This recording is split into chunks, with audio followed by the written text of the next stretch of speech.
How are you? I'm all right, yes, I'm fine. It's a little later for you than it is for me, of course, isn't it? It's 9:03 a.m. here in Central European time. Yeah, well, it's 8:03 in Central Berkshire time. Oh, sorry about that.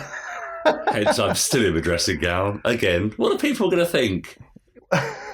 Well, we've told them... Honestly, they think I laze around, don't they? Like some sort of 1920s thespian. That's it. In my silk dressing gown. Yep. And a cigarette holder. I was just going to say... Glass of champagne for breakfast. Yeah, perfect. And they'd be Nothing right. could be further from the truth. Oh, yes, of course. Sorry. Okay. Should we get this over and done with? Yeah, probably should, shouldn't we? Come on. A little more enthusiasm. And we haven't explained to anybody where I am or why. But No. Should we do that after the intro? Yeah. Right, Let's do that. okay. See if I'm hanging. Fine. Well, with the mystery lingering in the air... It's pod 19. This is Shane Rimmer, and you are listening to the Gerry Anderson Podcast. 5, 4, 3, 2, 1. Let's get started.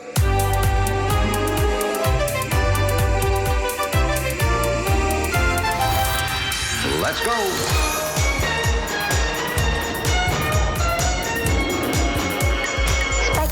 Is green. The Gerry Anderson Podcast with Jamie Anderson and Richard James.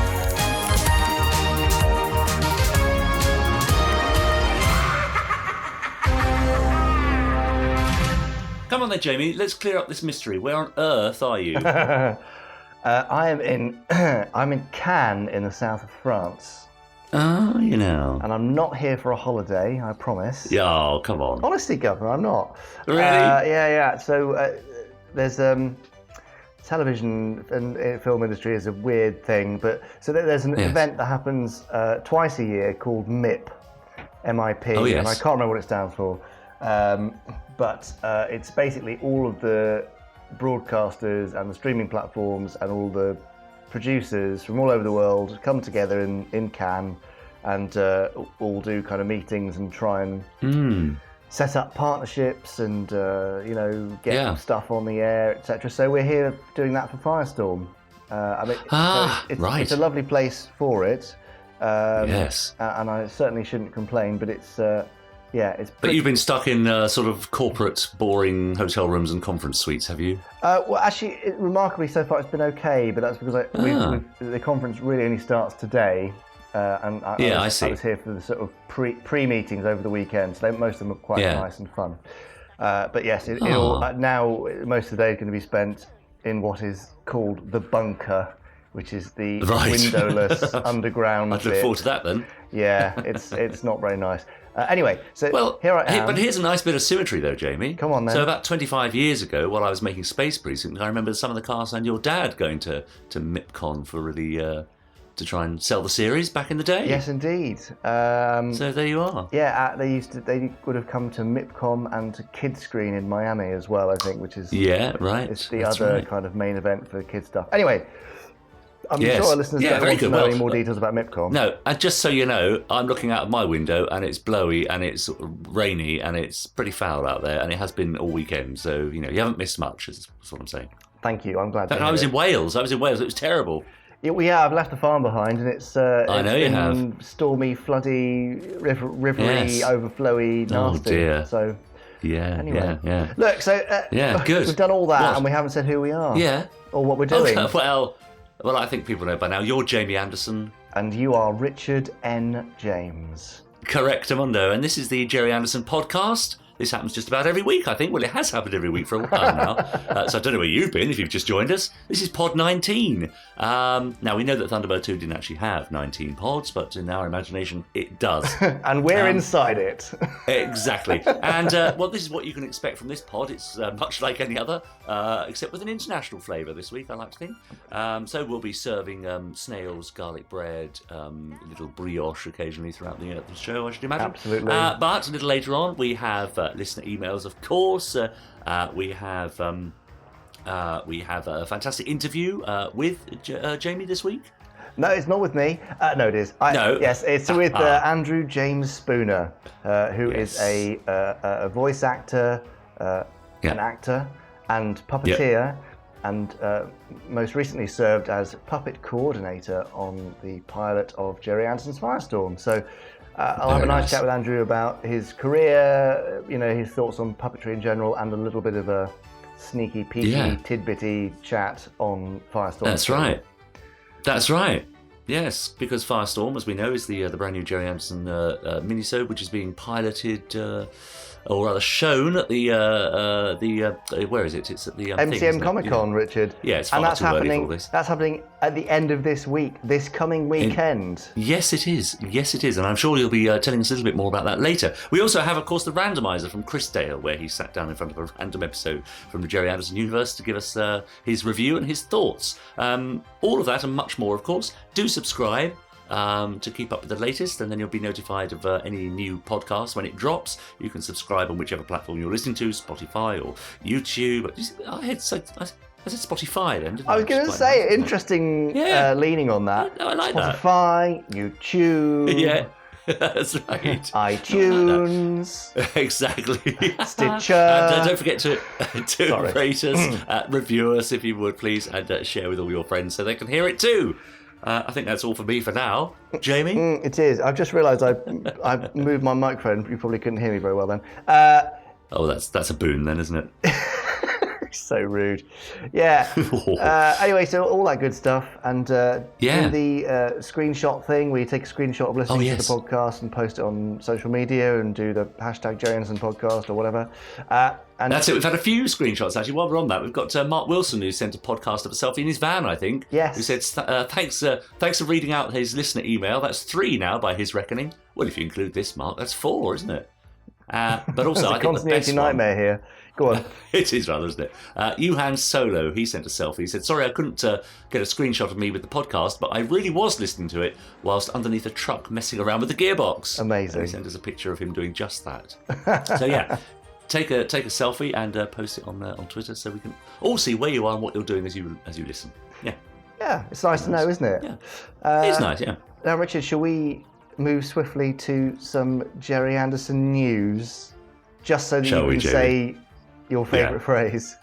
Yeah. Go on, let's do that. All right, Gordon, what's it time for?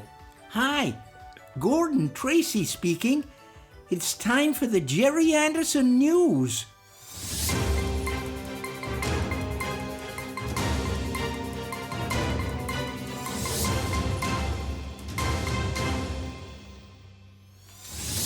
Newsy news. Yeah. Newsy news. News. Okay, thank you, Richard. Newsy news. Yeah. Are you done? What? I've got to say it. Newsy news. News. Newsy news. Go on. Are you done now? Newsy news. I think you're done now, Richard, aren't you? All right, I'm sorry. Good, thanks for that. Anyway, it is the news, the Gerry Anderson news. If you weren't sure from Richard's intro, not a lot of clarity there on what we're doing, but it's the Gerry Anderson news, and it's rather. Oh, I so want to say it again now. No, go on. Stop it. Go on. It's very Firestorm heavy this week. Oh, great. And that's for a great reason, Richard, which is that in just a few days' time, assuming you're listening to this on the day of release, on the 27th of October, we are releasing the minisode, the pilot minisode of Gerry Anderson's Firestorm, a brand new Gerry Anderson puppet series filmed in Ultramarionation. Amazing. It's going to premiere at MCM Comic Con with an awesome panel of wonderful people, some exclusive clips there. But also, if you cannot get there, we're premiering it online at firestormhq.com.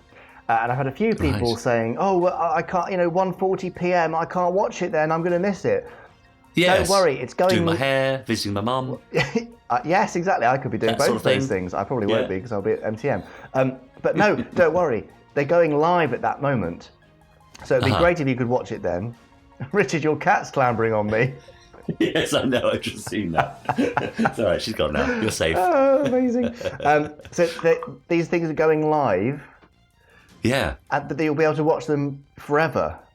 So great. But what I'd love you all to do is we're going to schedule some live kind of live event screenings of it on Facebook and YouTube, which means when they do screen, there'll be a live element to it. So in real time, you can chat with other people who are watching. We'll try and give you some tidbits and some information at the same time. So it doesn't matter where you are in the world, you will be able to experience the sort of premiere feeling with fans elsewhere in the world, whether it be on YouTube or Facebook or firestormhq.com or in person at MCM London. We'd love to see you there, though. And if you can make it to MCM Comic Con London, there will be some lovely little giveaways, some nice bits and pieces, and you will see an exclusive thing happen. Oh, it's all I can really say. Right. So it could be anything, couldn't it? Yeah, well, I mean, the whole thing is an exclusive thing, but there'll be within it another exclusive thing. Right. Anyway. Are you going to reveal this? Actually, is what you're in Cannes for? Is to find the funding for Space Precinct on Ice? Space Precinct on Ice. Is that the surprise? Yeah. That's a great idea. Could happen. I'm not sure it's going to happen, Richard. Anyway. FirestormHQ.com. And presumably, once it's up, Jamie, and you put it on, people can watch it not just the once, of course, live as it were, but again and again and again, ad infinitum. Absolutely, and one of the reasons we're putting it out there is that there is a feeling among some broadcasters around the world that puppets are old hat, that Gerry Anderson stuff is a bit old-fashioned. And it's probably not relevant for a modern audience, all that sort of stuff. Yeah. And obviously, I completely disagree with that. It's nonsense. Yeah. Whether it's classic Thunderbirds, classic Captain Scarlet, any of the Gerry Anderson catalogue, and Firestorm too. I really feel like we've kind of brought a Gerry Anderson puppet show into the 21st century. Oh, yes. Really, without losing the magic. Yeah, absolutely. So, what I'm asking you guys to do, you lovely listeners, is when it does go live on YouTube, Facebook, wherever, watch it. Click the like button, subscribe to the Firestorm HQ channel on YouTube, comment, share it, tag your friends on Facebook, email people, help us spread the word, because the more people that see it, and the higher those numbers go and the more the comments, the higher the chance we're going to get this thing to series sooner rather than later. Yes. So help us out. You could be part of making the next Gerry Anderson show happen. Wow, that's an amazing thought, isn't it? That's great. Well, I'd like to think so, but we wouldn't be doing this without the lovely fans. No, so. That is the amazing thing, isn't it? I think, the people who have, those who even, didn't hear about the Kickstarter in time or whatever, but are just following the story, I think have got a real sense of investment in the whole series. That's what's so nice about it, isn't it? It does feel like almost like a family venture in a way. Yeah, well, everyone is part of it. Yeah. And, when we do get into production, we'll be making it relatively open, so you'll be able to see behind the scenes stuff all the way along. Yeah. There's so much stuff we want to share with you, but great. You can help us out. In the meantime, before then, you can help us out by liking us, following us all over social media, wherever you can. So Facebook, Instagram, and YouTube, we're Firestorm HQ. Twitter, we are SF9 Firestorm. And then, of course, it's firestormhq.com as the website, where if you bookmark it, that's somewhere you can use as a sort of hub. And also, there'll be a little Firestorm kind of mini site there going live on Saturday. Nice, so, right, great. Lots going on. Yes. And that's the end of the Firestorm bit. Yeah, but I haven't said the thing. Well, can I squeeze in the other bit of news before then, or do you want to say that now? I've got to say it now. It's relevant now, isn't it? All right, say it now, Richard. There is new Gerry Anderson stuff happening right now. I've said it now. You can move on. In your smooth jazz voice. There is a tiny bit of other news I want to cover. The cat's on me again. Oh, you got a nice view there. Oh my goodness me. That was a bit like one of those sort of dinosaur movies where the dinosaur walks over the camera, isn't it? You're looking up. Yeah. Nice. It really was a bizarre experience. Anyway, there is a tiny little bit of other news. Yeah. We mentioned them last week. The auction for the car and the boat from the Investigator. That auction has taken place. Yes. The car sold for about $8,000, Richard. Wow. Really? A model car from an unaired Anderson pilot. Great. Made $8,000. Wow. But the boat sadly didn't reach its reserve. Oh, okay. And so remains unsold, but I think they're going to find a home for it anyway. Yes, of course. Great. So nice. There you go. Wow. Congratulations to the winner of the auction. I hope you are going to proudly display that car. Yeah, don't lock it away, for goodness sake. Show it to your friends. Post a picture. That's your friends, though. I want to see. Take it down the pub. Get it insured, for goodness sake. And Richard, Yes. because we're going so Firestorm heavy and we've got loads of other things to do, that is the end of the Gerry Anderson news. Dun dun dun dun dun dun dun dun. Dun, dun. Yeah. You don't have to put the little sting in now, did it for you? I might put it anyway now. Oh, yeah, I would, yeah.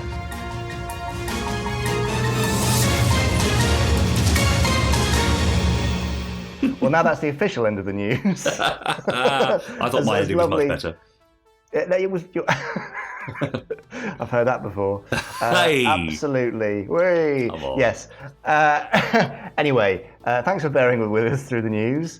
Thanks for bearing with us through the news. What do you mean bearing with us? That's the most exciting thing ever.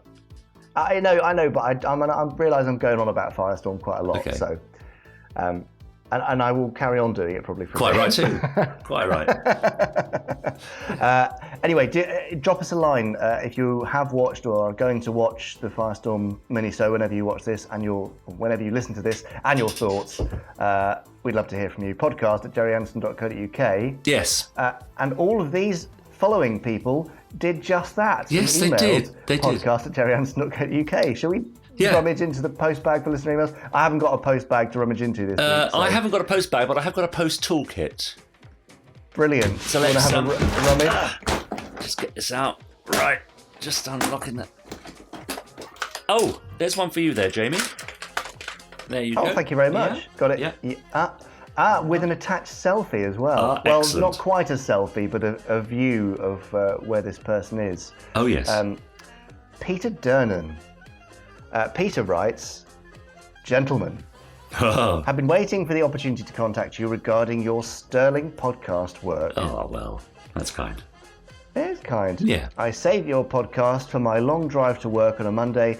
It makes the sound of the alarm clock going off all worthwhile. Oh, well, that's good to hear, isn't it? No one likes Praise that. indeed. Praise indeed. Currently on holiday in Goa, India. Cool. Right, Wow. rub it in, why don't you? I know. Well, I mean, this is a truly international podcast now, Richard. Yeah. Well, you lucky bugger. That's lovely. Yeah, it's all right, isn't it? And isn't the photo nice? That Yes. looks amazing. Oh. Gosh. Yeah, wish I I was hope you there. enjoyed it, Peter. Peter continues, "I love the information, anecdotes, banter, interviews, etc. The balance is wonderful. Keep at it." Well, we intend to. We'll try. Yes.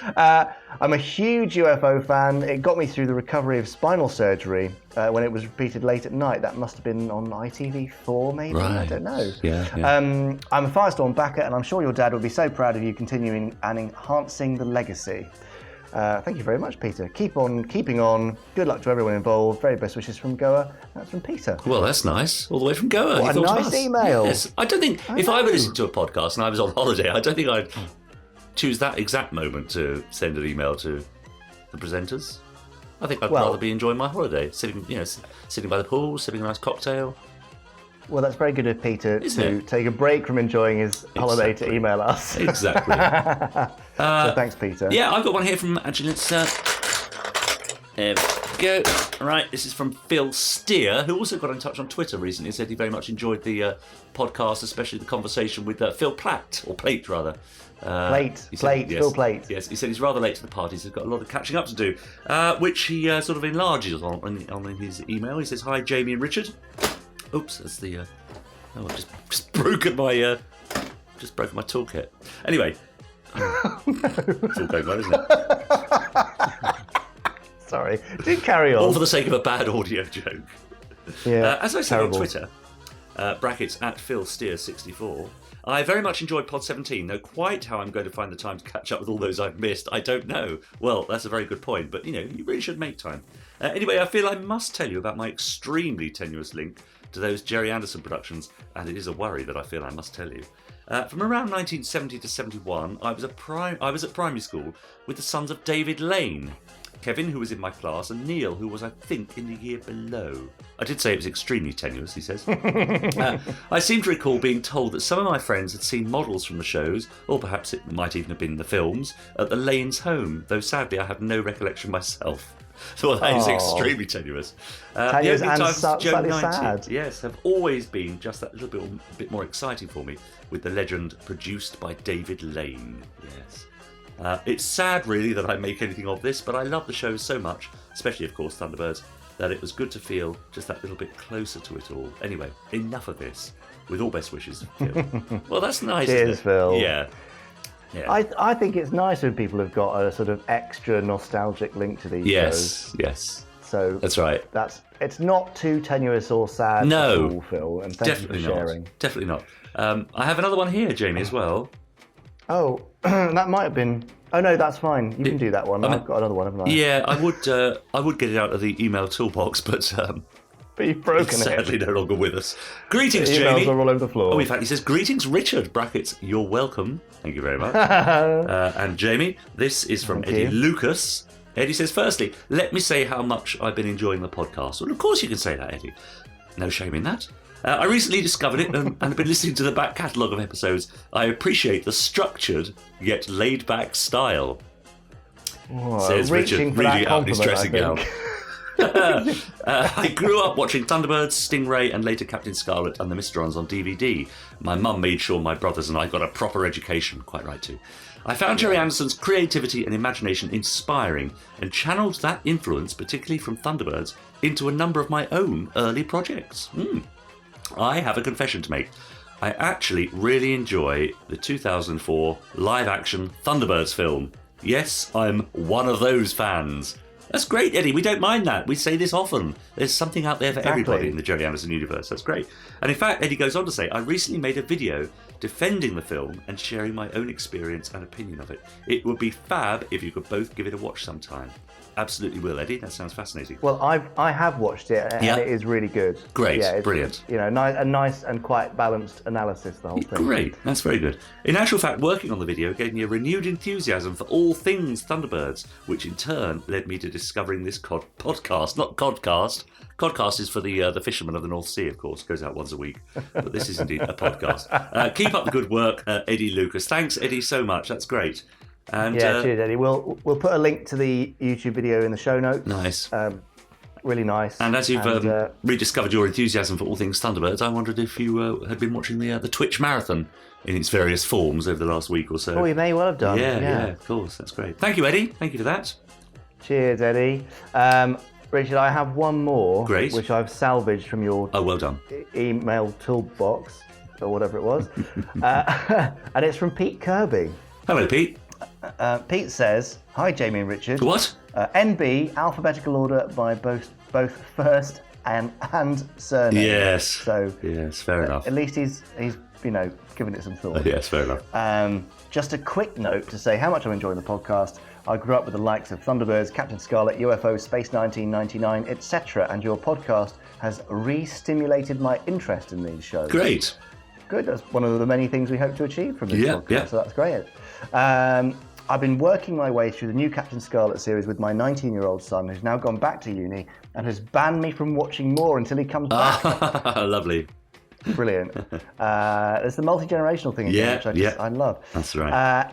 In its place, I've been watching the original series on DVD, which I got for my birthday last month. Happy belated birthday. Yes, Pete. happy birthday. Wow, that show has held up so well. The opening sequence gets me every time.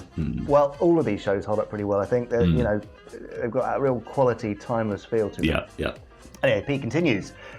You probably won't remember this, Jamie, but I met you at the Gloucestershire Healthy Schools Conference back in 2013. See attached photo. And I do remember posing for this very photo. Do you? So, yes. Hello again, Pete. Yes. You were there promoting the Intergenerational Dementia Project.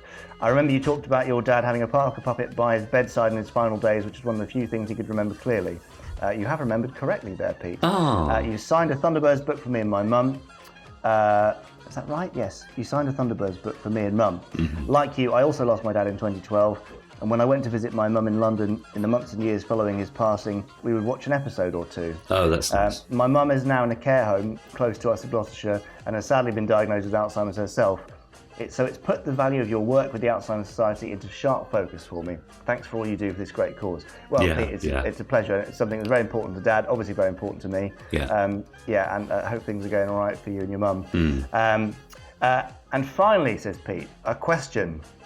I was watching the Captain Scarlet episode White as Snow, and in it the satellite beams music, which is the same as part of the music used in your podcasting. Ah, Well noted. yes.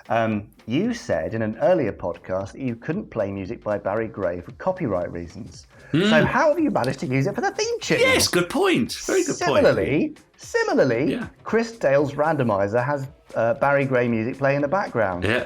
Is that not also covered under the same copyright regulations? Well, Just curious. yeah. Keep up the good work. Best wishes, Pete. Well, Pete, Yes.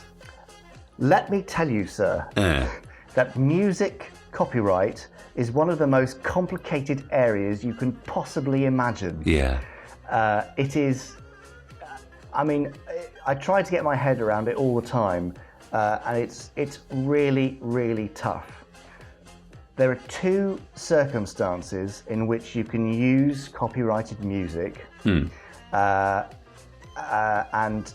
sort of not have to deal with the rights issues. If we play out a section of Barry Gray music unaltered in its entirety, or even a substantial section with nothing else going on over it, then that's when we get in trouble, and that's where we could potentially come a cropper if we start playing out chunks of Barry Gray music on its own. However, if you are creating something new, as in a mashup, I see. which is what our theme tune is, and it's not the most substantial part of the mashup, and it's altered, then that is viewed as being okay. And also, if you're doing a parody or a pastiche of something that involves the music, then you can also get away with it. Yeah. And that's what Chris is doing in the randomizer. Yeah. Now, all those two areas, even those two areas are grey areas, and it is possible that one day we might get a letter from Sony ATV, who own the original music rights, to say, "Can you stop doing that, please?" Yeah.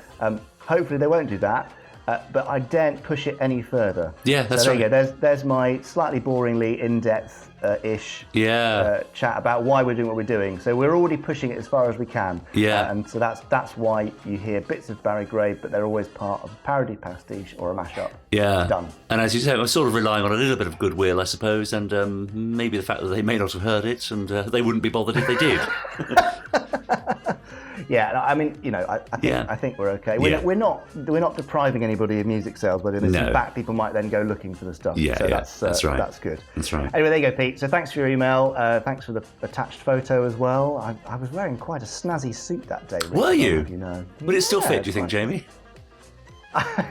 It almost certainly doesn't, and certainly won't after a week in Cannes. Anyway, I think that's probably the end of listener emails for now, don't you think? Fantastic. Well, I think that may just about be it. If you have a question for us to read out, any comments or queries for us, you can send them to podcast@gerryanderson.co.uk. And if we can't answer it ourselves, we know that there are people out there who would be able to.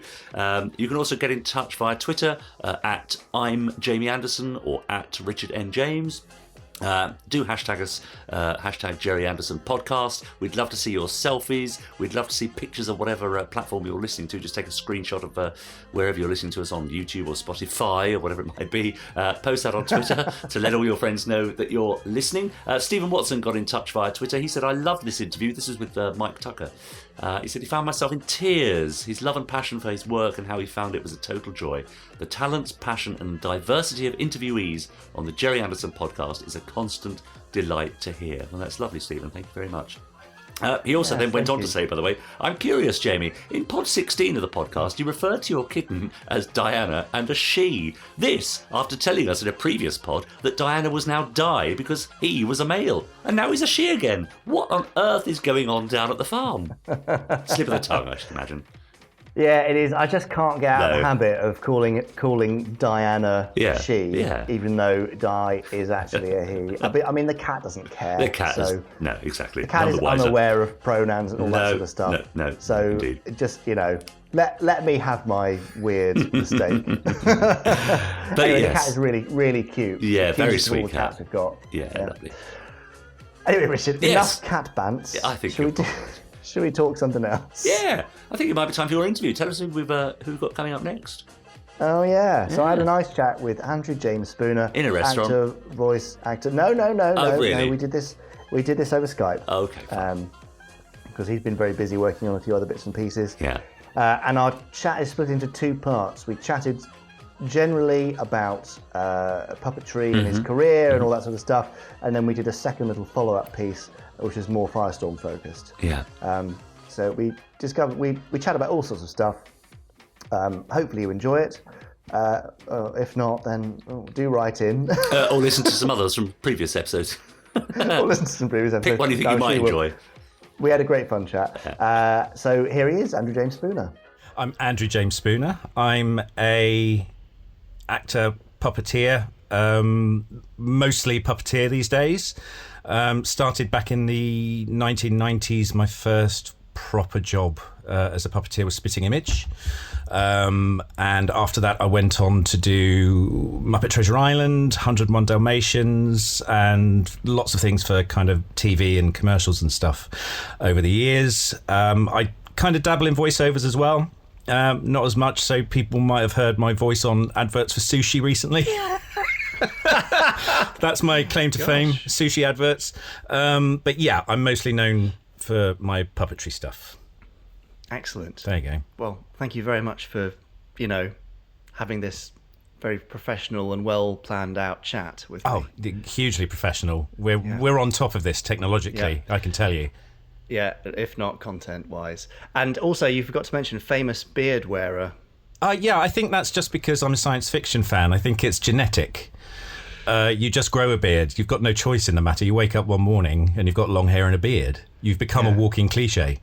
But you carry it off very well. And thank with you. all that long hair, I'm extremely jealous. It must get drafty up there. Well, drafty in the winter and extremely hot currently.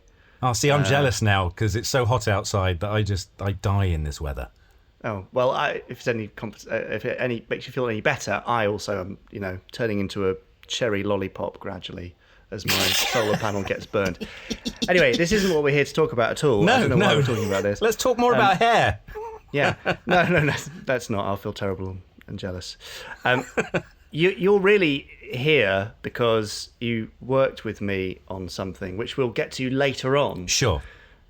You were puppet coordinator on the mini pilot for Firestorm, for Gerry Firestorm, which has been mentioned before, and we'll dip into that. We'll delve into it in a bit. Okay. But having gone into work in puppetry, I'm asking you a leading question. I'm hoping. Was there any influence from watching puppet shows as a child, or did you just fall into this for some other bizarre reason? Yeah, there was definitely an influence. That had to be. I mean, I am like we just discussed a walking cliche. I'm a sci-fi nerd who grew up in the 70s, so my entire life was surrounded by things like reruns of all the Gerry Anderson shows. ITV just seemed to have them on a perpetual loop. And shows like Doctor Who, Star Wars, The Muppets. So all of those influences were there. Whether I was aware of it at the time, I don't know. I think the first time I ever really thought, oh, this is interesting, I think people might do this puppetry thing for a living, was when I saw Labyrinth, which would have been 82 maybe, something like that, 82, 84, something like that. Yes. Yeah, and they did a behind the scenes thing on Blue Peter, and there were all these puppeteers, and I was like, wait a second, do they get paid for doing this? Because that's awesome. But to be honest, I didn't know what to do with it, because how do you even begin to get into something like that? So I kind of didn't even really think of it as something that I could do. But I was still interested in the industry. I was still interested in film, TV, media of all kinds, really. So after I went to school, I went to college and did an A-level in drama. And then after that, I went off to drama school. And it wasn't really until I finished drama school that I was kind of thinking really hard about what it was I wanted to do, because I really enjoyed performing. But I didn't like being on camera. I found it tensed me up. I just didn't like it at all. But then I was thinking, well, there's the puppetry thing. I'm still very interested in it because I'd followed the Henson project over the years, and I thought, well, maybe this is something that I could get into. And I wrote a letter cold to the Jim Henson Creature Workshop. They had a workshop in Camden at the time, and I just lucked out that at that particular point in their history they were looking for a new batch of puppeteers because they were leading into filming Muppet Treasure Island. And a lot of people that they'd used in the past had now become so successful they'd gone off and opened their own companies, so they needed new young puppeteers, and I just fell into it, really. Amazing timing. Yeah, I mean, complete fluke. And I actually remember getting the phone call. I was at college, and the switchboard at college got the phone call from the Henson workshop and said, would you be free to come and do some workshops for a couple of weeks? And I wasn't really, but I said yes. Of course you say yes when these things come up. Yeah, exactly. I pulled a sickie. I was very ill for 2 weeks. So ill I had to go to Camden. To be a puppeteer. Exactly. And that's really where it started, because as soon as I'd done a couple of commercial jobs for them, once it's on your CV that you've worked for the Henson Company, certainly as a puppeteer, it tends to, opens doors. It's like being an actor and working for the RSC. It's like, oh, he's a puppeteer, but he's serious because he's worked for the Jim Henson Company. So, You're a proper one, not just a madman with a sock with some eyes. Oh, I'm definitely that as well. There has to be an element of that in your personality, otherwise you'd never be a puppeteer. Yeah, that is true. Yeah, I mean, it is an unusual occupation, puppeteering, and making other things come to life. Yeah, channeling your theatrical energy down rods or strings or up into a... I know, it is bizarre. The first job I ever had was on a commercial for the then Family Channel. So this was long before things like the Children's Channel on Sky. It was the Family Channel. It was the first thing I ever worked on, and I was a sofa. And I just remember thinking, 3 years at drama school, learning Shakespeare, and now I'm a sofa. You really made it. But I was thinking about it the other day, and I think it is a slightly bizarre career to go into, but bearing in mind my interest growing up, it kind of makes sense, because I was interested in the performance side of things, acting and whatnot, but I was also really interested in the technical side of things. I was at one point I wanted to be a model maker. I wanted to go into special effects. And when I think about puppetry, it's like it's a melding of those two disciplines, because every shot that you create as a puppeteer is a special effects shot, because you're trying to create the illusion of life in, as you say, these inanimate objects. So that is a special effect in a sense. So it's kind of a melding of those two disciplines. There's the technical aspect and the performance aspect. That, I really enjoy that stuff. And going into it, I mean, assuming at drama school you didn't do any kind of puppetry elements, or no, or did you? No. So how do you even begin being a puppeteer? How do you kind of get the feeling for it? Is it totally trial and error? Do you end up kind of transplanting your mind into that of the puppets? I just don't know how you think, really. I don't know. I mean, I think I practiced a lot at home, and as I said, I grew up in the 70s, and one of the things that my dad had a pretty good income, and he came home one day with a video camera, and that was amazing because you could plug a camera into your TV and you could start filming it, and you could see the results back instantly. And also what you could do is you could set the camera up on a tripod, and you've immediately got a camera and a monitor, and you can see what you're doing, which is essentially how all that stuff is filmed. You have the cameras, and then you have a feed to a monitor so the puppeteers can see what they're doing. And it was really just hours and hours of mucking around at home with various store-bought puppets, and just seeing what you could do, seeing what stuff you could get away with, really, what worked and what didn't. And I think in my case, I probably didn't do that as much as some people I know who are really, really obsessed with puppetry. And it was, I got lucky. It was almost instinct for me. So when people ask me, how do you do it? I have to say, I don't know. But in terms of what you said was interesting about transplanting your brain almost into the mind of a puppet, is I find that when I put a puppet on, the puppet almost takes over, and not in a weird supernatural way or psychopathic way. Sure? Well, we've all seen. I have seen you puppeteering, so it is kind of unnerving, isn't it? But it does. It releases something in me as a performer, which was the thing that was kind of holding me back with being on camera. There's a freedom. Interesting. There's a freedom to it because you're performing it, but it's not you that you're seeing on the screen.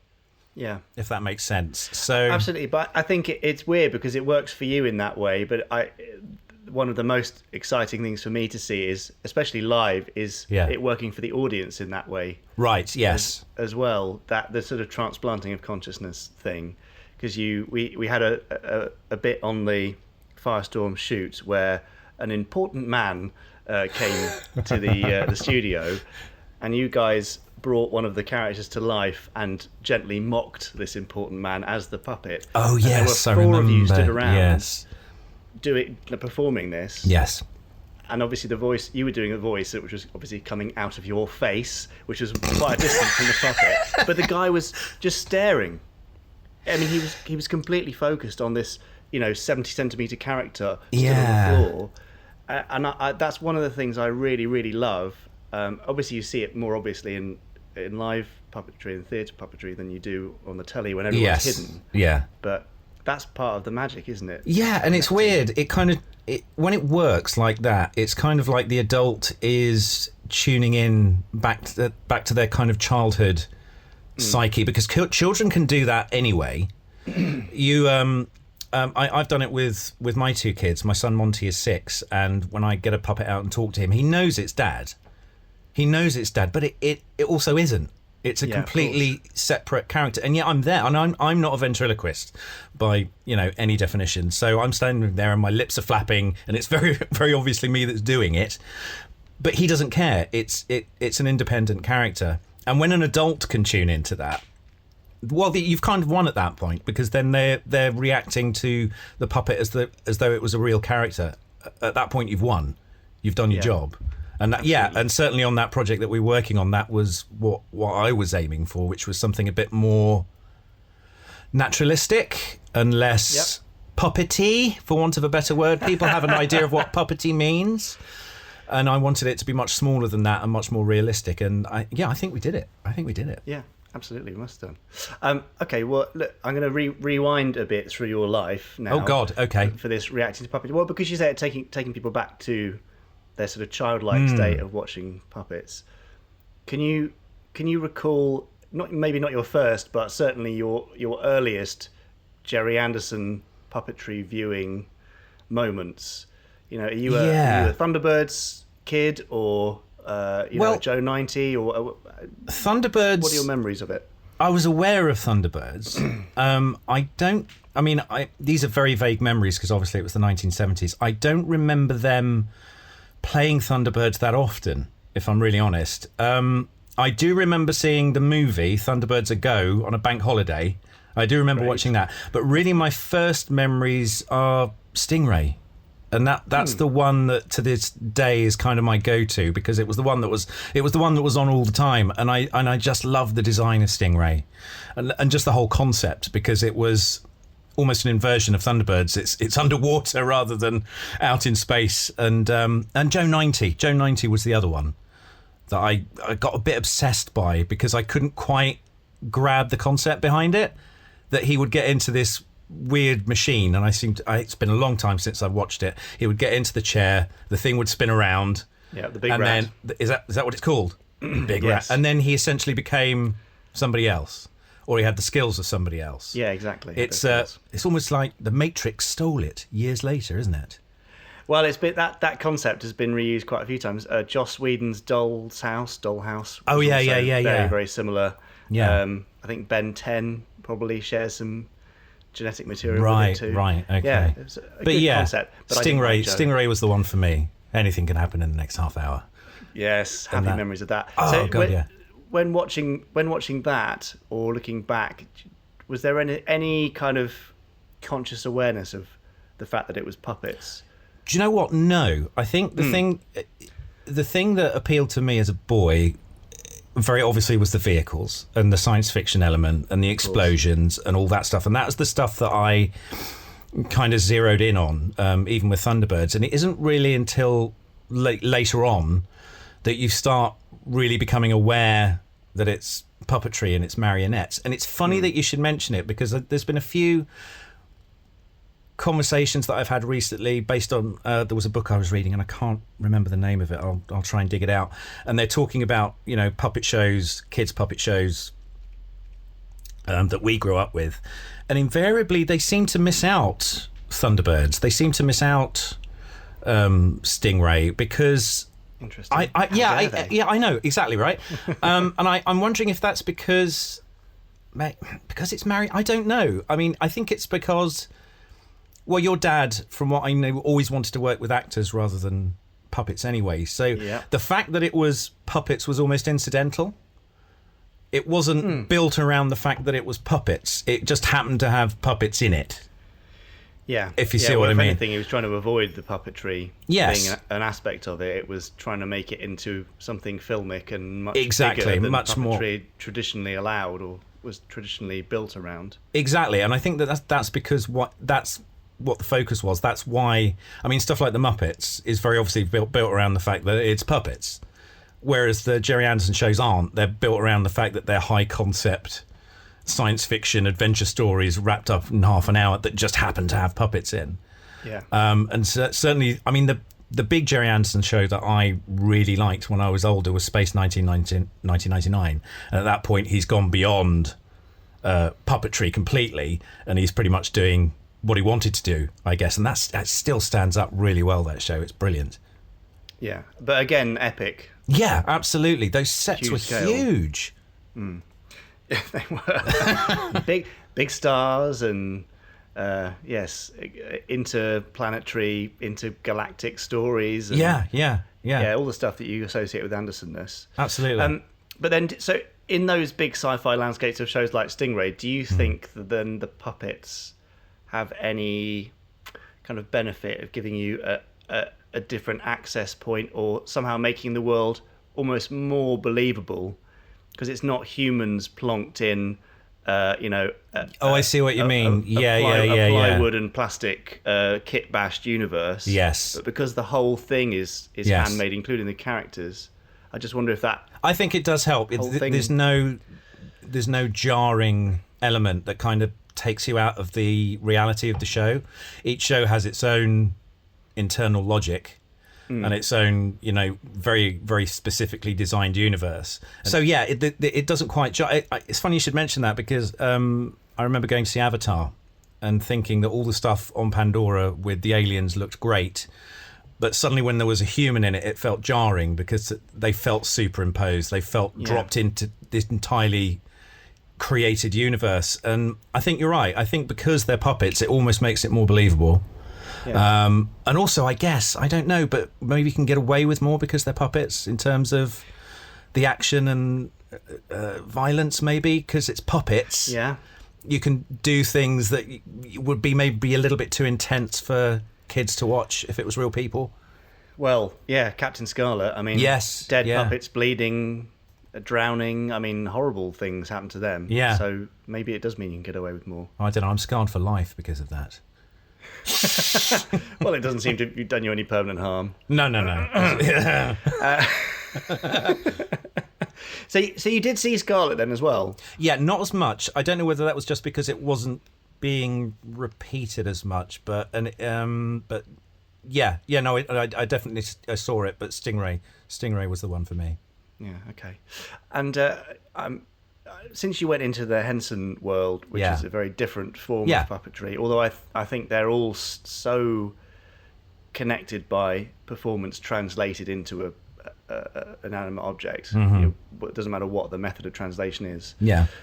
But I'm still interested in what you think of the differences and perhaps a hierarchy, in your opinion, of the best method of puppetry. Do you think that the Henson method, the sort of, I was going to say the up the bum method. I don't mean that. Sorry. I'll be here all week. Yeah, apologies. Anyway, the Henson type or rod type or strung marionettes. Do you think any one has a kind of inherent set of advantages over the others? I think they all have their own advantages. I think the thing with Henson's is, especially when they kind of moved on to the movies rather than the TV show. The TV show was very much the up the bum method that we're going to call it. I think that's really because that's a really easy method to shoot, and you can get things done really quickly. I did a TV show called The Furchester Hotel a few years ago, and we were shooting essentially an episode a day of that with that kind of puppetry, and that was about 12 minutes of footage a day, which is a lot to get through. That is a huge amount. But by the time Henson's had got to the movies, they're using all kinds of techniques. They're using that method, but they're also using animatronics. They're using actors in full prosthetic costumes. They're using rod puppetry. And really, at that point, what they're doing is they're looking at a shot and going, what method best suits what we're trying to achieve in this shot? And I think that's probably the best way to approach puppetry, is that you get your storyboards in, and then you look at the shots and you go, okay, which method is going to make this shot look the best? And that way you're changing it up all the time. You're changing the way you do things, so the audience almost can't keep up. So it's almost like sleight of hand. They can never quite figure out how you're doing it. I think that's probably the way to go forward with it, yeah. And that's part of the magic of it. Yeah. And actually, that very neatly segues into what we were doing on Firestorm, I think. Although not necessarily just with the puppets, but the whole thing overall. Yeah. So for those who aren't quite up to speed, Firestorm is a new ultra marionation puppet series that we are trying to get into production for global broadcast. Let's say global dominance. Come on, global domination. Yeah, definitely.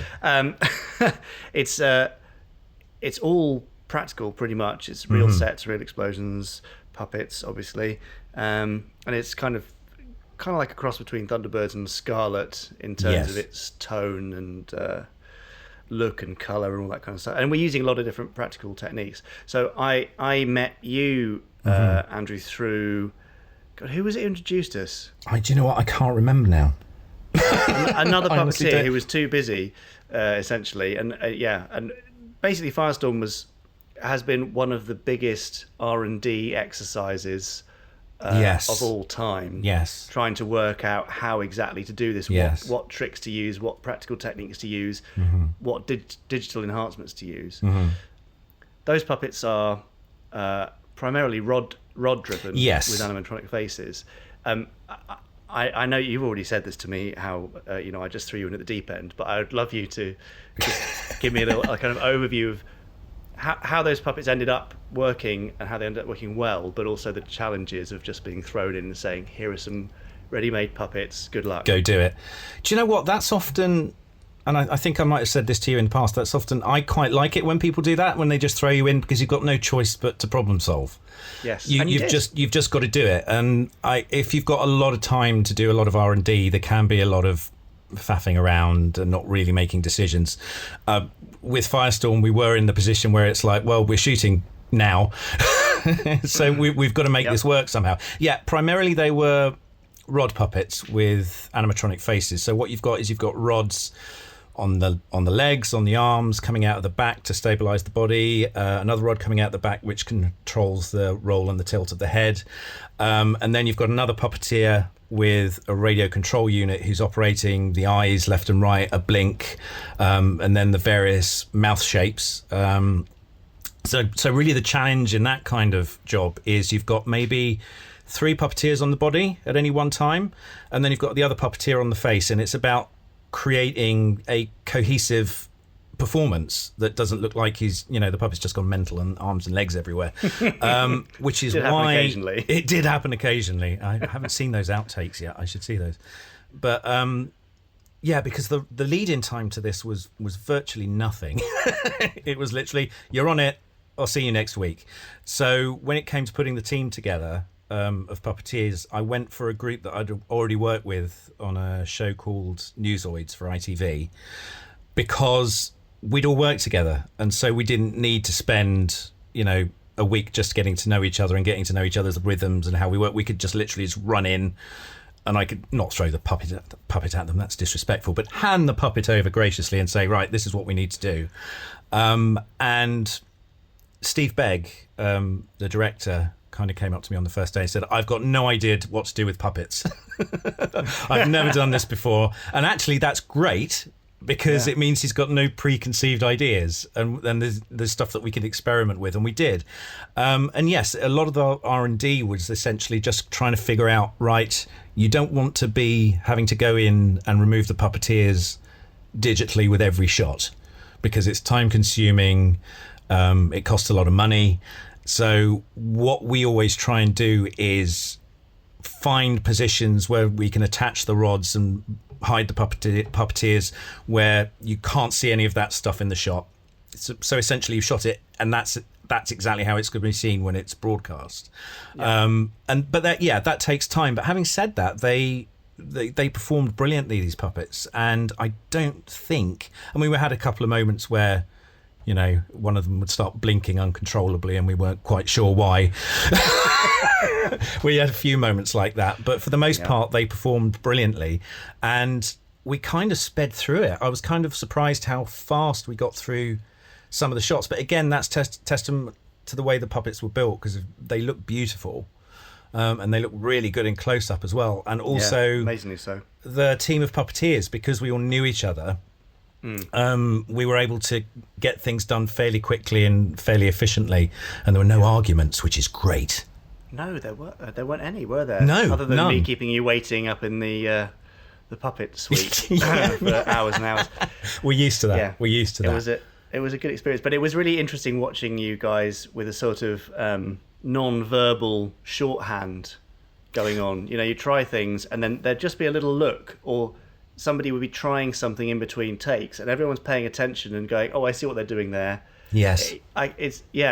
Almost by trying to put it into words, I destroy it. It's magic, but there was something really lovely. And like I said earlier on, that moment where you all spontaneously performed for this important visitor, it wasn't pre-planned. No. You know, nobody had said, "Oh, let's pretend that he's waking up off the table, jump down, walk over." You know, it all just happened very naturally and spontaneously, and that was part of the magic. I think there were quite a few moments where you guys, you know, generated an unexpected moment of performance. Well, that's partly that group. They've all worked together so much, and a lot of them come from a theatre background, so they've done a lot of, you know, live theatre, and they've also done improvisation with puppets. So that's where that comes in, that ability to literally just pick something up and bring it to life immediately. It's really about listening. It's about all the puppeteers listening to each other, as you say, non-verbally, and kind of the unwritten rule is that the person that is on the head is the leader. That's the person that's leading the performance, and it's about everybody else just coming in behind and just following where that puppeteer leads. But yeah, no, they were brilliant, and I would work with those guys over and over and over again if I could. Well, so will we. Fingers crossed. Yeah. And from what you've seen so far, what are your impressions of the show and what we've come up with? And you can be, totally honest. If you think what we're doing is terrible, then we'll end this interview right here. And delete.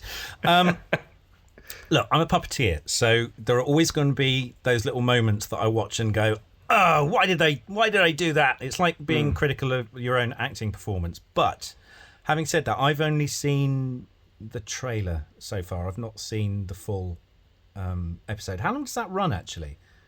Total running time, opening to close, I think is about 9:45. Wow, that's across the titles too. Right. I mean, I can't wait to see it, because what I liked about it was how dynamic it was, and it felt like you were watching an action movie. It was fast paced. It was epic, and I think the style of puppetry that we're using with the rods and the animatronic faces kind of lends itself to that kind of action. There were certain shots that we couldn't get. I really wanted to get a kind of John Woo leaping across the corridor, flying through the air shooting kind of shot. And I'm pretty sure we could have done it, but we just, unfortunately, we didn't have time. But I think it looks amazing. I think I don't know if people are going to mistake it for CGI, because I don't think it looks anything like a CGI show would. And that's what's so good about it, because it's like my kids are still fairly young, so they watch children's TV, and virtually every show has a CG element in it, a computer-generated image. And when a show like Firestorm comes along and you see it's completely different, it's got a different kind of tactile nature to it, it's got a different look to it, and I think it's brilliant. I think it's absolutely fantastic, and I can't wait for more people to see it, because, we've been sitting on this for quite a while now. Yeah. And we want a series. Again, that's what we want. We absolutely want a series, but the length of time has just been as it part of a continuing R&D process again. Yeah.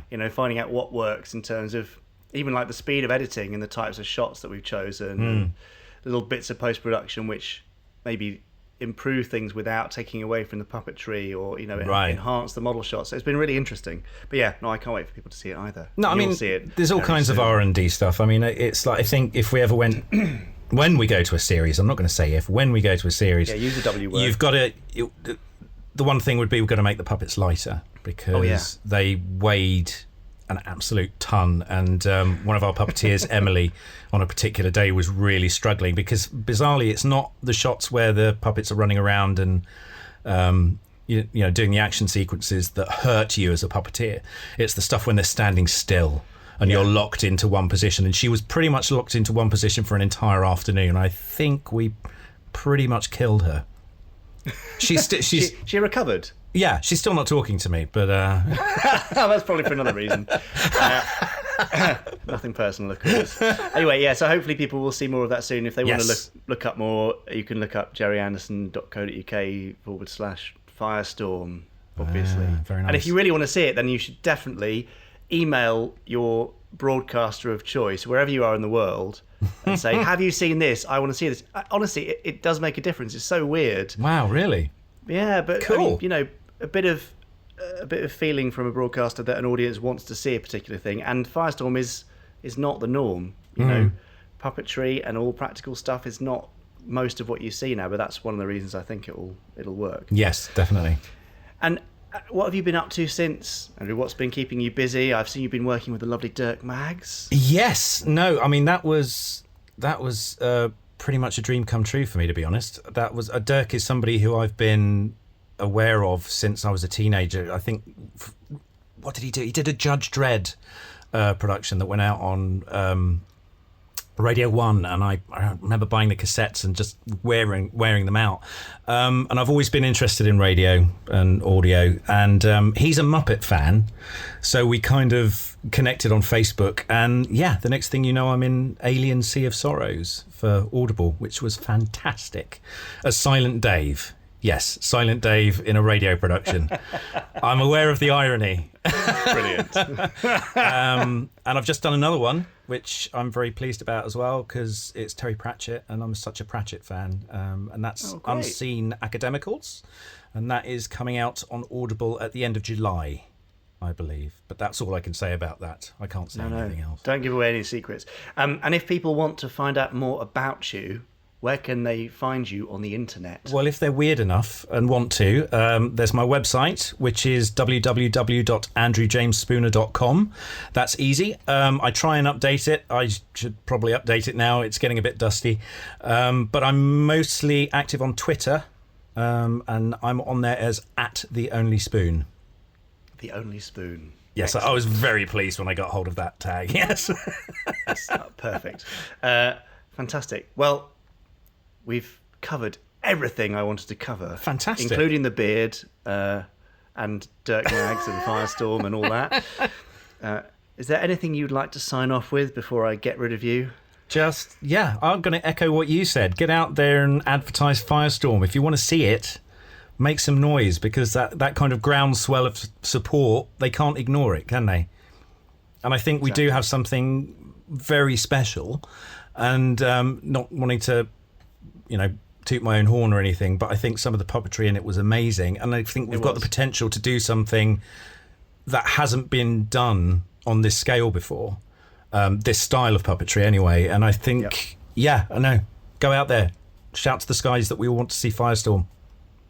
And hopefully we'll make a full series. Hurrah! Fantastic. I was busy for a while. Yeah. Right, Andrew, thank you so much for your time. You've been brilliant. Thank you. I'm sure we'll speak to you again when Firestorm's in production. Thank you very much, Jamie. There we go. Thank you very much, Mr. Spooner. Yeah. Now, I will say, if you're listening to this, chances are, well, you may well already follow Andrew on Twitter because he's quite a prolific Twitterer. He is. How can one find him on Twitter, Richard? Well, he's at the Only Spoon, which is rather nice, isn't it? At the Only Spoon on Twitter. Yes. So do go and give him a follow for more similar bants, and he's also a prolific user of hashtags as well. Is he now? Yeah, so watch out for them hashtags. Great. Fantastic. Yeah, another very, very interesting interview from, what I love about it, and I think it's something that Stephen Watson alluded to earlier, it's just the diversity of people we're getting interviewed on this podcast. It's lovely. People from very different backgrounds, different experiences, working in different industries, all somehow converging onto the Gerry Anderson universe. It's interesting, isn't it? It's marvellous, isn't it? Yeah, that's and we're very grateful to everybody who takes the time to have a chat with you or I, Richard. Yes. So everybody needs to subscribe, please, if you're not already. Otherwise, we'll be terribly, terribly offended. And also this week, if you're still with us, I would love it if at the end of this podcast you would pop into your email or your text or your WhatsApp or whatever and just message a friend. Oh, yeah. And let them know about the Gerry Anderson podcast. Just say, I've just listened to this, another great episode. There's loads of others already around. Yeah. And here's a link to it. Just give them gerryanderson.co.uk/podcast. Yeah. We would love for you to share the love. Yes, wouldn't we? And introduce it to new people, because new people keep finding it, and hopefully they're enjoying it. Yeah, so there you go. Yeah, that'd be great. Yes, and in the meantime, of course, if you would like us to address any concerns, questions, or queries, you can drop us a line at podcast@gerryanderson.co.uk, and we'll try our best to answer them in a future pod. I think it's probably time for a bit of the old randomizer, isn't it? I think it is. Yeah, and I had that lovely date with Zelda last week. You did. How did it go? Well, it went really well, actually. Everything was good. She upset quite a few people. Excellent. But I think Chris might be going on a date with an even finer lady. Oh. Yeah. Should we wish him luck? I think we ought to. Good luck, Chris. Okay. Good luck.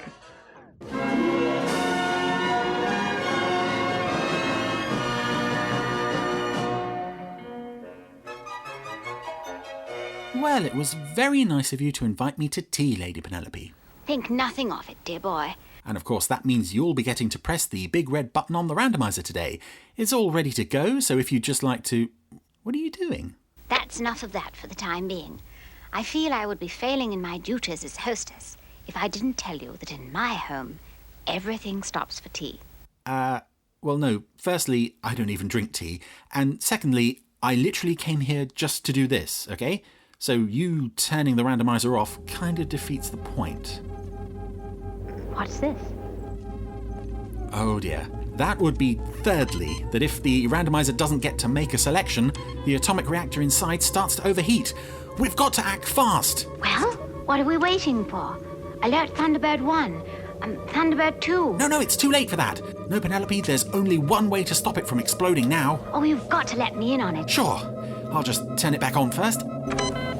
There. Now all you need to do is make a selection. What's the procedure? I don't know it. The big red button right there. Press it. That's it.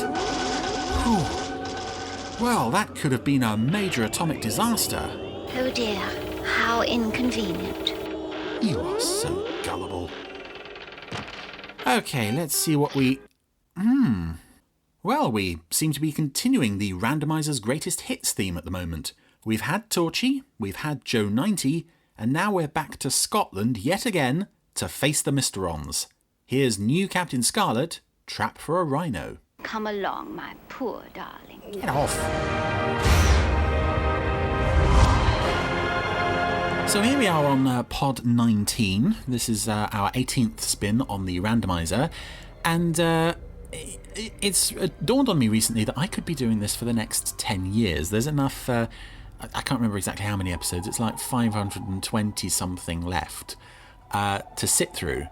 But already I'm starting to get a sense of the randomizer's preferences. 3 things in particular. Joe 90, obviously. Driving me crazy with Torchy the Battery Boy. And the last and perhaps most peculiar preference of the randomizer, Scottish-related episodes. Now, this is what, the 4th Scottish episode we've landed on, with the others being Journey to Where, Loch Ness Monster, and 30 Minutes Afternoon. I don't know how this keeps happening. I can kind of understand the randomizer picking episodes from similar places, similar areas of the show, even though I try to make it truly random. I don't know what the Scottish thing is about. Now, our story has begun with, not with an action sequence or a chase scene or anything like that, but instead a little old lady who has seen mysterious lights above the power station and has reported it, only to be ignored because she's an old lady. And, oh dear. Evil green lights coming down the chimney. And that's the end of our old lady. I think I've mentioned this before, possibly. Oh no, actually I don't think I have mentioned it here. That the Mistrons in the CGI Captain Scarlet recruited far more women to their cause than in the Super Mario Nation series. And I'm grateful for the fact that we didn't see the old lady get killed and reconstructed. It was far more effective seeing it come down the chimney in her screaming face, but the rest of this episode is not going to shy away from granny-related violence, which is another oddly charming aspect to this show. It's like, we're going to be violent against everybody. Even sweet old ladies. But when something is reported to be hovering over a nuclear power station in the Scottish Highlands, I can't help smelling a rat. A Misteron rat. You want me to check it out? No, we dealt with the Misteron rat. That was in episode 4. Come on. It's on Mars. We've done that already. Most flight patrols are pretty routine. Now, this is an episode that kind of showcases one of my favourite secondary characters in New Captain Scarlet, and that's Harmony Angel. The angels in the CGI show sort of had their... I nearly said genders. They didn't have their genders mixed up. They had their races mixed up and hair colours mixed up and things like that, compared to the originals. So Harmony became... She was now the redhead, taking over from Rhapsody, with a southern accent of melodies. And I always really liked Harmony in this show. I think she's probably my favourite of the CGI angels. There isn't really much to differentiate. Obviously Destiny is a character all her own, but the other 3, Melody, Symphony and Rhapsody, are kind of... I don't know the first thing about them in this show. Harmony was... it's only about 50 miles away. A really fun character, and it's a shame that, as much as I said before that I love Captain Oka, and I love that there was an increasing focus on her towards the end of the series. SIG, Colonel. I do feel that Harmony was sidelined as a result of that, which was a shame, because I much prefer her to any of the other angels. Oh, I just noticed they have a coffee machine in the corner of Sky-based Control. That's quite sweet. Speaking of coffee... Just call me Banana Fingers. Has anyone ever used that phrase, banana fingers? I know Butterfingers is a phrase. Anyway, Harmony is being accompanied by Spectrum Cadet, now Misteron Agent, Johnson, Cadet Johnson, who's been taken over in broad daylight, in public of all places. Can't imagine why nobody saw that. And I've wondered... in fact, ever since I first saw this episode way back in 2005, if this Spectrum Cadet Johnson is meant to be the same character as Spectrum Cadet Johnson from the original series episode Traitor. Now, the CGI show, I think quite wisely, shied away from bringing back episodes like that from the original series. Obviously, we had the characters, the setting, the vehicles, but in terms of doing their own spin on familiar stories and bringing back recognisable guest characters. They never did that, but I have a feeling, I mean, I could be wrong, the name Johnson is fairly common. I would like to think this is a nod to the original series, in the same way that in the episode Heist, I think there's a baddie looking to hijack a bullion shipment who is called Kruger, in a nod to the villain Kruger from Heart of New York. I could be wrong, but that's what I've always taken from this episode. Wouldn't it have been quicker to take a rhino? No, it wouldn't. You just want to get behind the wheel of one of those machines, don't you? Yeah, I can't wait. That's another thing the Mysterons in the CGI show have in common with the ones from the original series, is that they say things in a really sinister way that make you think they are Mysterons and nobody around them notices. Now we have a lovely shot here of the albatross dropping off Scarlet's rhino. Unfortunately, it's a good example of something that I found was a problem in definitely the first season of the show. The vehicles seem to have no weight. The rhino is driving along and it's just remaining perfectly level. There's no... It's not even bumping along the road. It just like it's floating across. Those shots never quite worked. I think definitely in the second season that was addressed. In this episode, it doesn't quite look as impressive as it later would. Oh, I'm looking around this house, as I often do look at the sets. This lady has lots of framed photos of animals, particularly cats. It's a lovely touch. Oh, and now our Mysteron cadet has shown his true colours. And Granny is rushing to the rescue. What about you? Oh, and Harmony has just slugged him in the chest. This is why I love this character. One of the reasons I love this character. Not only the spiky, fiery attitude, but she can handle herself in a fight. Except against... Mysteron Grannies, because nothing defeats a Mysteron Granny, damn it. You know, forget Captain Black, forget any Mysteronized young men. You don't want to cross a Mysteron Granny. I'll need your print. Why would this power station have Scarlet's thumbprint on file? Are Spectrum personnel just cleared to access any buildings they want to? That's a bit random. Now what? Oh, don't worry. You'll find out soon enough. Yes, a few seconds before you die. Why not just kill her now? It is something the Mysterons in this show were slightly more keen to do than the ones in the old show of, haha, we will leave you alive so that you can see our evil plans. I don't remember actually anybody rescuing Harmony after this. I'm probably wrong, but I'm sure someone did. This facility wasn't built here by chance. It's impossible to launch... This power station complex is beautifully designed. Unfortunately, I'm looking at this... the head of the power plant, he's talking to Scarlet. Every so often, as the top of his head bobs towards the top of the frame, his hair seems to extend. He doesn't seem to be quite integrated into the scene as well as Scarlet is. It's a much nicer looking character than previous characters on this show. But it shows, again, they were still refining this technique all the way through this show.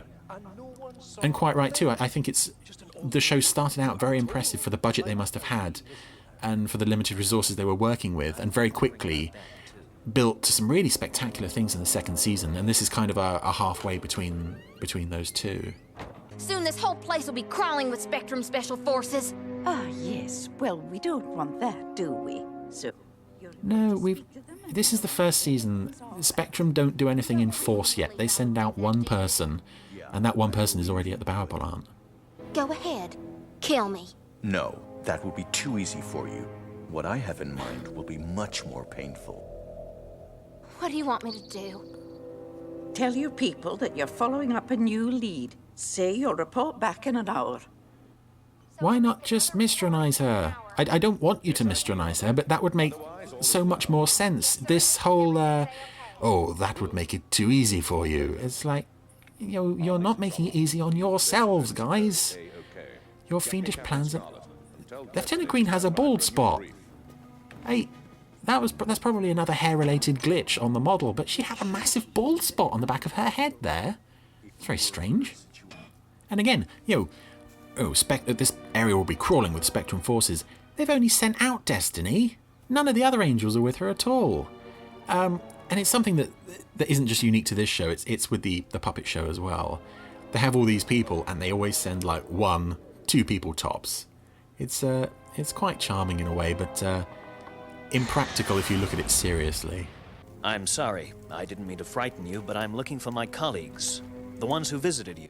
This is a really nice idea that the Mysterons would take over someone who looks so sweet and harmless, to the extent where even Scarlet doesn't suspect anything's up with her, at least at first.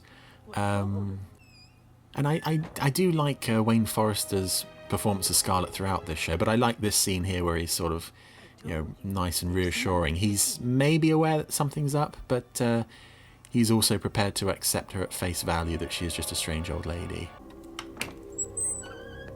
So where the hell is the Rhino? He's hidden.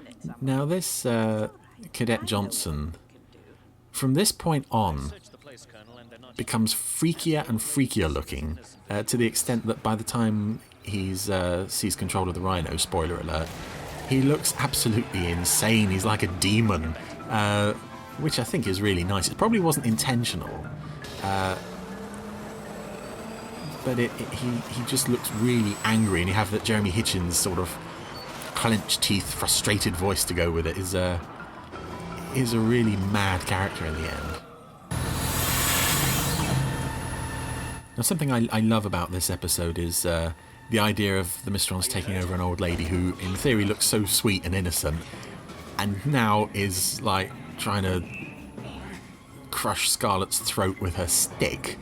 It's the last thing you'd expect to see in what is meant to be a family show, but it's completely true to the ghoulish spirit of the original show. It's one of the many reasons I love this series is they weren't afraid to not only run with the darkness of the original, but bring their own, sometimes even darker stuff to it, including Scarlet having a fist fight with an old lady. It's beautifully crazy. Leading up to the final nail in Mysteron Granny's coffin, falling off a cliff to her death. And that shot of her falling, sometimes they would, like, the Mysteron would flash out of existence, but no, she went all the way down. Oh, I love this show. Your random acts of cruelty never cease to amuse me. SIG, Scarlet out. Now that shot, that intercut between the two scenes, it often happened on this show where you would see the action in the previous scene as you cut to the next scene. Very often it was the same few frames being repeated, and it was quite obvious there where Scarlet was running, he clearly wasn't getting anywhere because it was the same frames being played over and over. But now he's back in control of his Hummingbird helicopter, chasing the Rhino as it approaches the power station, and this is really the point where you have to say, where are the rest of these Spectrum Special Forces that were supposed to be coming? We haven't even got Captain Blue this week. Lovely sense of scale as the Spectrum vehicles approach the power station. Again, the models aren't quite integrated fully into the setting, and there are some. It's obvious that they've only built really the road and the power station, and there's nothing really around the area to fully bring the setting to life. But it doesn't matter the first time you see it because you are so focused on the action. Like here, this is a lovely shot of Destiny's Falcon sweeping over the countryside and opening fire.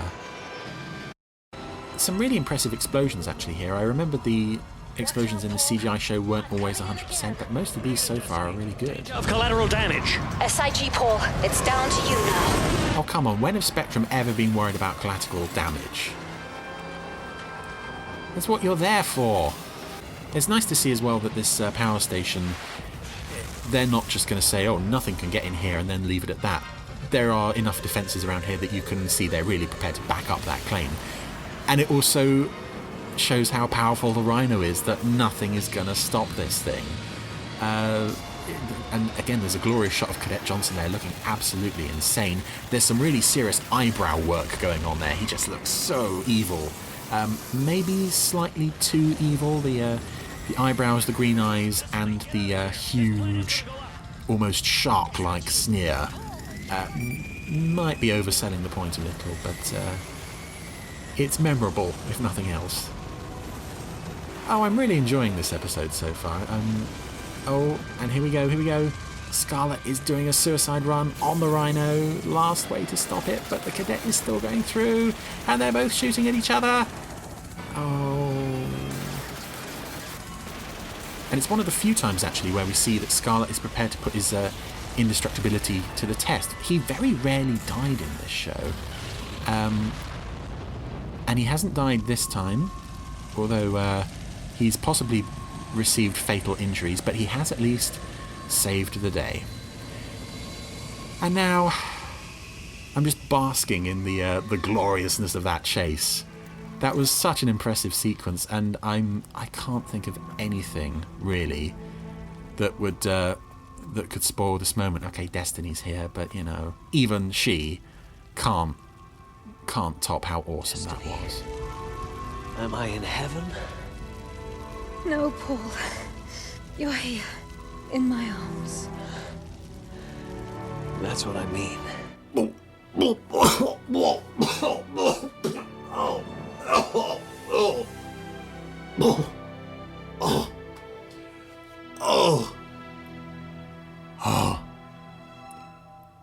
Okay, that qualifies as not good. Yeah, that is such an awful, awful way to end an otherwise really good episode.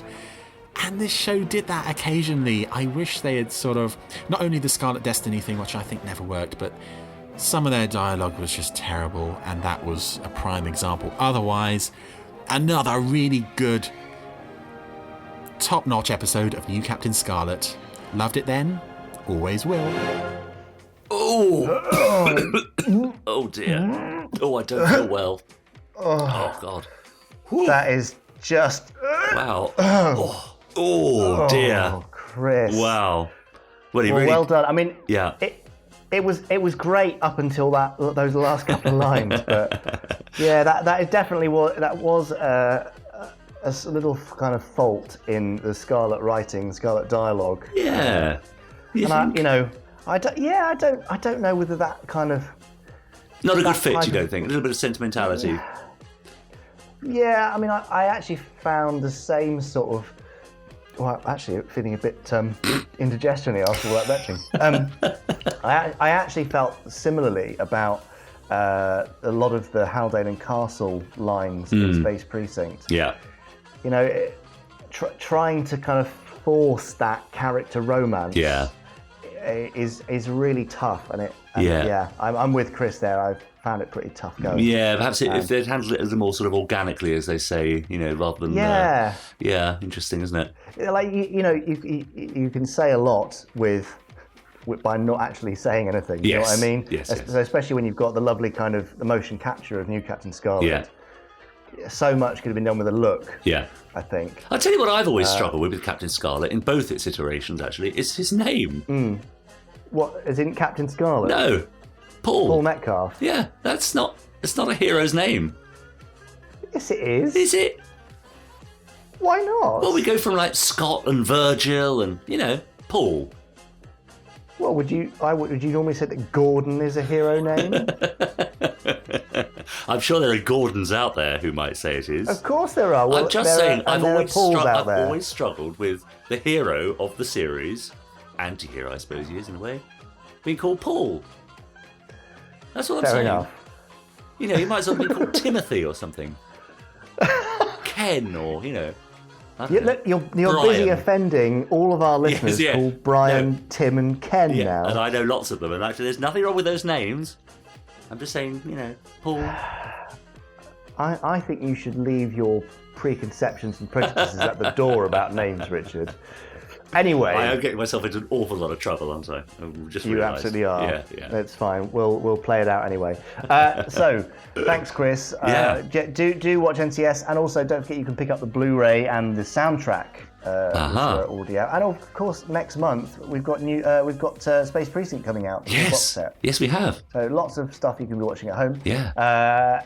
So Richard. Yeah. Well, I think that is the end. Yes, I think you're right. I think that's Pod 19 done and dusted. It only remains for us to say, please do, and I know we say this very often, but please do subscribe on whatever platform you're listening to us on. Please do rate us, leave a lovely review, that would be great. Share with your friends. You can follow us on Twitter. You can hashtag us, Gerry Anderson Podcast. I'm struggling with that word today. Gerry Anderson Codcast. Yes.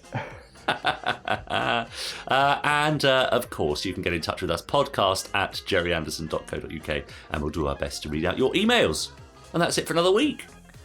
Yeah, so whatever you're doing, make sure that you watch the Firestorm minisode this Saturday the 27th of October at 1pm at MCM Comic Con London, or 1:40pm firestormhq. .com. Yep. I almost forgot the .com, mate. Yeah. You can't just type in Firestorm HQ. You probably could. Yeah. Anyway, do watch it. Let us know what you thought, and we'll speak to you next week. Yes, we'll see you next time. Bye. Bye now.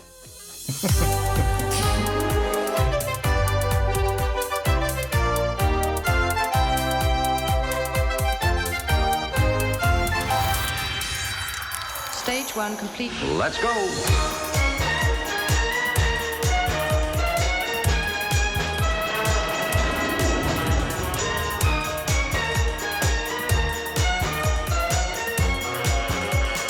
Spectrum is green.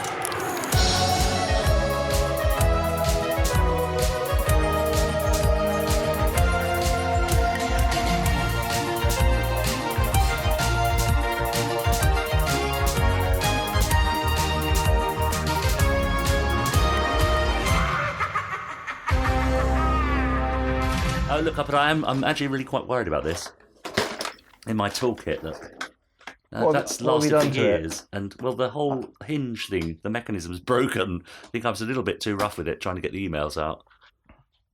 No, well, I can't see what's going on, of course. No. Well, I'm staring at the ceiling. Yeah, but that's probably just as well. Honestly, there's this. Also, this ratchet here, and this is completely. I mean, I don't think there's anything in here that actually works. But, yeah. Everybody should have a pointless toolkit. Yes, they really should. They should. Anyway, I'll put that back safely now where it belongs and pretend I had nothing to do with it. Yeah, blame the cat. Exactly. And what are you up to now, Richard? Well, I've got to get dressed, I suppose, haven't I? Yeah, well, me too. Me too. Yeah, and then I'm going to Guildford, of all places, for the week. Oh, lovely. Yeah, so that'll be fun. It's not a bad place. Good. Yeah. Have a good time. Yeah, that's right. Well, I'm going to head down to the Palais. Yeah, excellent. And down into the bunker and not see daylight again until 6 p.m. Yeah, well, good luck with Space Precinct on Ice. We're all rooting for you. We all want to see that, so that'd be great. Look forward to the premiere. I would love nothing more than a lovely sort of Torval and Dean style thing between Orin and Romance. Could happen. That could so happen. Let's hope so. And on that disturbing note. Yeah, I think we should better leave it there. Really. Bye.